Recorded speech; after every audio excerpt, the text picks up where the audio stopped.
Hi everybody, welcome back to the Claremont Classic Garage. It's a pleasant but cool mid-October morning and I got something cool to show you today. This here is the story of the truck that wouldn't die. Back sometime in, I guess the mid-90s, I'd gotten married and we had our first house. And I'd never had my own truck, although I'd been around and in and out of trucks my whole life.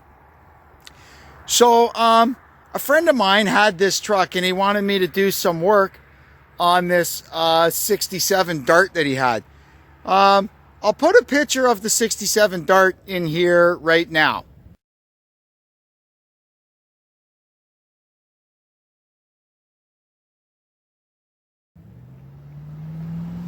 What I had to do with this car was change it over to a V8. It was a 67 Dart GT. It was a pretty clean, solid car.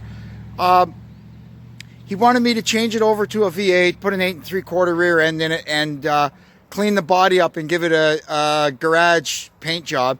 And he was going to trade me this here truck. Although it didn't look much like this.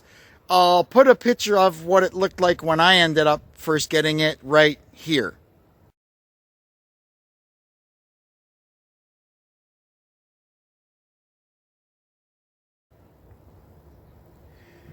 So, the truck in those days, it's a 1976 truck. It was born with a slant 6 and an automatic transmission, probably a 904. When I got it, it had a 360 in it, very mildly modified. It had a very small cam in it and an aluminum intake. I think it was an Edelbrock Torker and a 600 Holly. The thing would go like a scalded cat. It was pretty rough, you know, it was just an old truck. But anyway, that's what we did. And I used this truck quite a bit. I bombed around in it and, you know, it was a fun little truck. Then we got the car trailer and I quickly realized that this little truck was probably not a good idea, pulling a car trailer with 65 New Yorkers around on it, you know, and all my demo derby stuff in the back. We tried it one time and it was a struggle. So I ended up buying a 78 3/4 ton club cab truck with a big block in it. Man, the old brown truck, how I love that. I'll put a picture of that in here.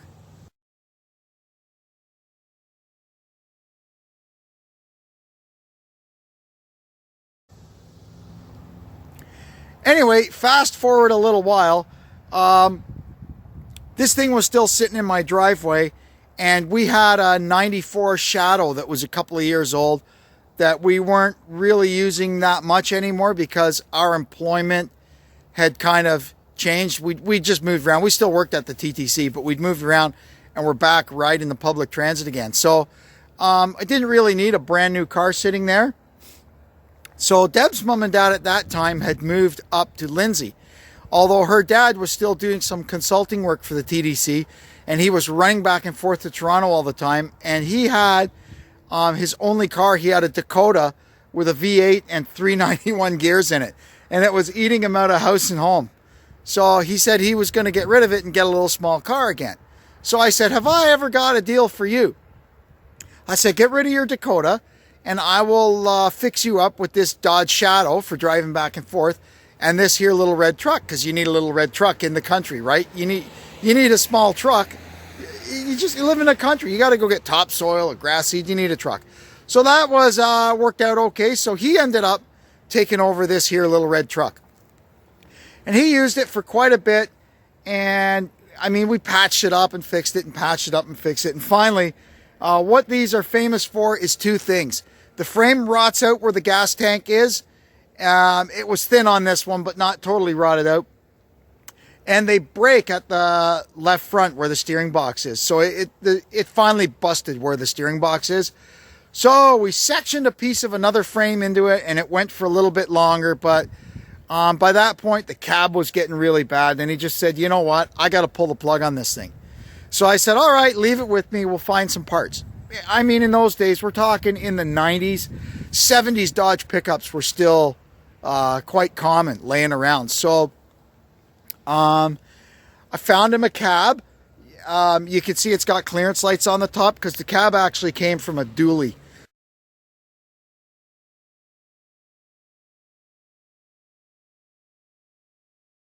So it had the clearance lights on it, and rather than filling the holes in the roof, we just left them. What are you going to do? We found fenders. We found a beautiful box. This is the later box with the metal floor instead of the wooden floor, but I mean, the truck don't care. The only thing left to find was a frame. So I looked around. I found frames for trucks with 8-foot box. Trying to find one for a short box truck wasn't that easy. Finally, I found one, except it was 4-wheel drive. And it had a big block, it was a big block 4x4. So you kind of needed to use a big block if you wanted to keep the transmission that was with it. So what we did, we had a 440 kicking around. So it ended up going 4-wheel drive with a 440 in it. And, he drove it around like that for a little while, but it was the old school, you know, the 203 full-time 4-wheel drive transfer case. And it was just, it was a bear, right? It would do all kinds of work. It had tons of power, but it ate lots of gas too.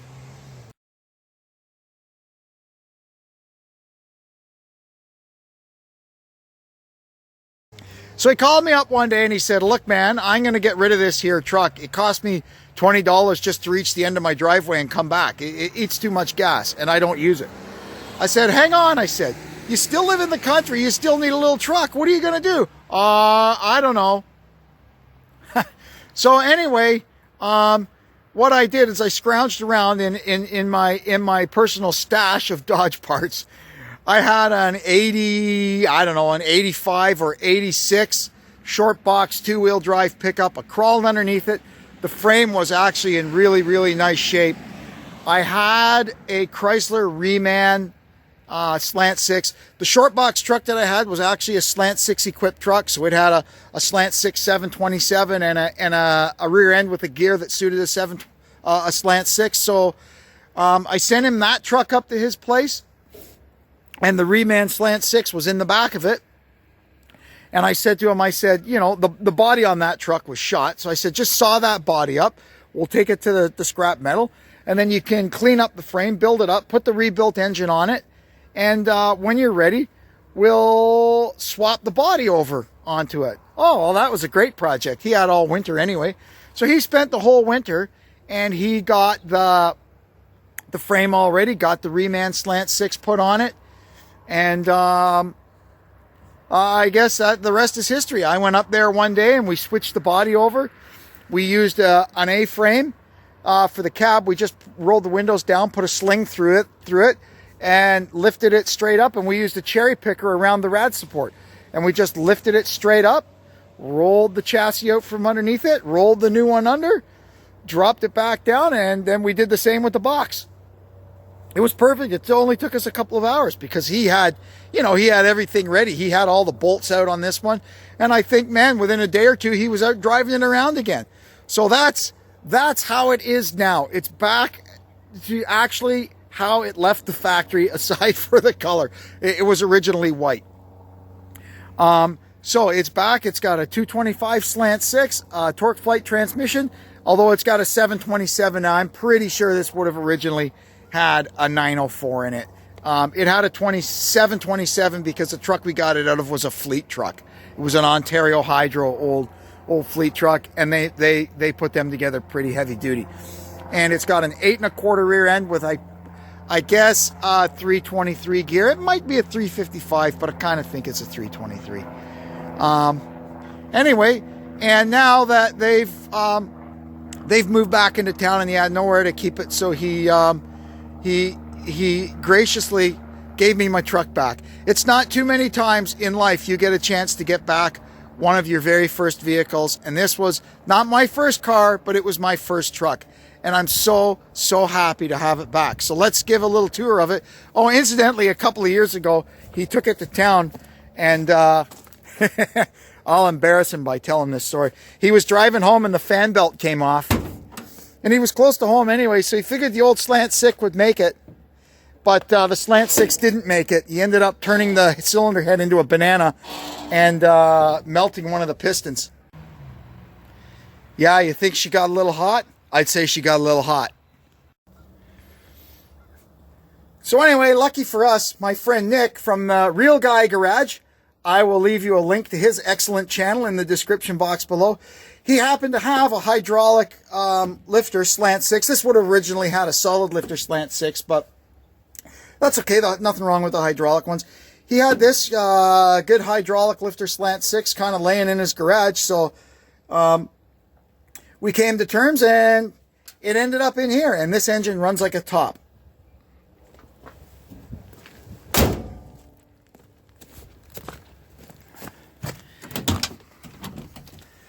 So it's got a little bit, this is a custom 100. So this mottled or burlwood dash is, doesn't really belong to it. It's got an adventure, it's actually got an adventurer dash in it, right?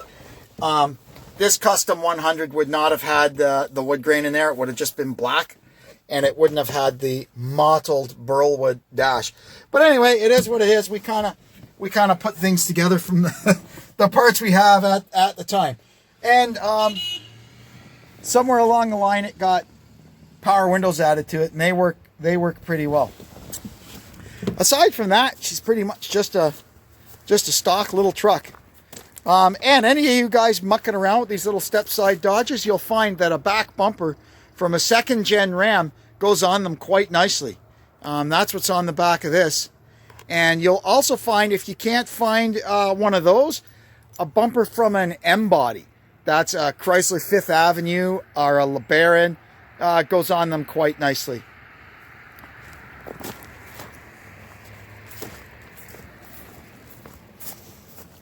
Deb's dad also made the oak stake racks for it back in the day.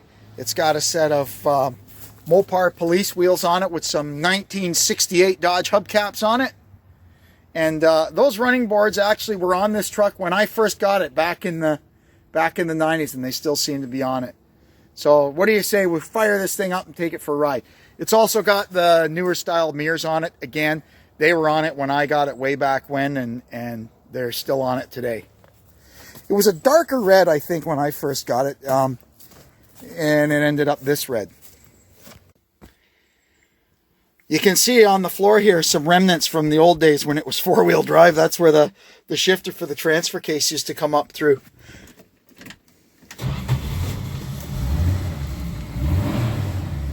Oh, the old leaning tower of power, eh? Let's go for a spin.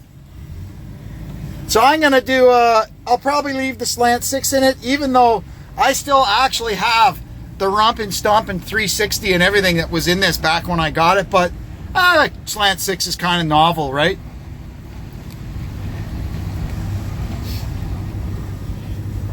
I do plan on doing a couple of little things to it. I may put the right cluster bezel back in it if I have one, and just a few little detailing things. It doesn't really need a ton of stuff. The only other thing I may do is, when I first got this, it had a set of old school aluminum slot wheels on it, and I happen to have a set of 15x7 aluminum slots, but they're the later they're the 5-on-5.5 bolt pattern. But it's easy to change this. You just change the brake rotors and the rear axles, and you make it. Now, right there, if you'll see, this has been featured in a previous video, my video entitled "I Never Met a Trailer I Didn't Like."